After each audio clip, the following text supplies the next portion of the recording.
Speaking of twisters, tropical tornadoes do happen around the edge of hurricanes, which is what we saw throughout East Texas and into northeast or northwest Louisiana yesterday. So tropical tornadoes do tend to be brief, isolated, and weak, but they are found in the feeder outer bands. And typically when we say weak, that means EF0 to EF1. So for tornadoes, we use the enhanced Fujita scale, and EF0 65 to 85, EF1 is 86 to 110. And the damage that comes from those is typically from debris, but mobile homes and things like that can easily be kind of tipped over or start having some more major damage even at an EF1 tornado. So speaking of that tornado risk, this is today, it's a Tuesday, right? So what we see is a slight risk of some severe weather right along the Ohio River Valley.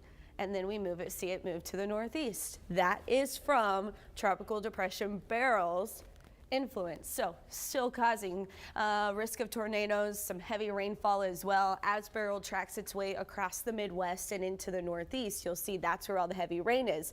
But now let's shift back closer to home, the coastal bend. Look, there is a chance for some rain showing up across South Texas. Overall, the opportunity of rain isn't great. So we're talking a 20 to 40% chance Wednesday, Thursday, Friday. I think our best opportunity of rain will be Wednesday and Thursday, and then it falls again into the weekend. But here's what's happening. So as Beryl tracks to the north, as it becomes more of a post-tropical storm, there's going to be a bit of a cold front associated with Beryl. That front has stalled out across pretty much South Texas. So this stationary front and a little bit of help of a weak tropical wave. So you see that inverted area of low pressure between high pressure over the Gulf of Mexico. That's going to help bring up some moisture. So we see most of that moisture Wednesday and Thursday, possibly Friday.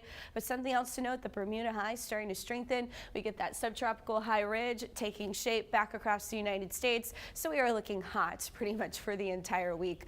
No new tropical activity expected over the next 7 days. All these little brown and yellow plumes, that's Saharan dust. And we have a little bit right here, right along the Gulf Coast. So you may notice some of that Saharan dust in the sky showing up right here across our skyline today. 97 degrees at 3 p.m. We do not have a coastal flood advisory anymore, but I want to point out the next full moon is going to be July 21st. Heat advisory is in place today, so stay hydrated, y'all. Heat continues to be the issue throughout the upcoming week. Highs in the mid-90s. Our normal high this time of year is 93. Barbie, John.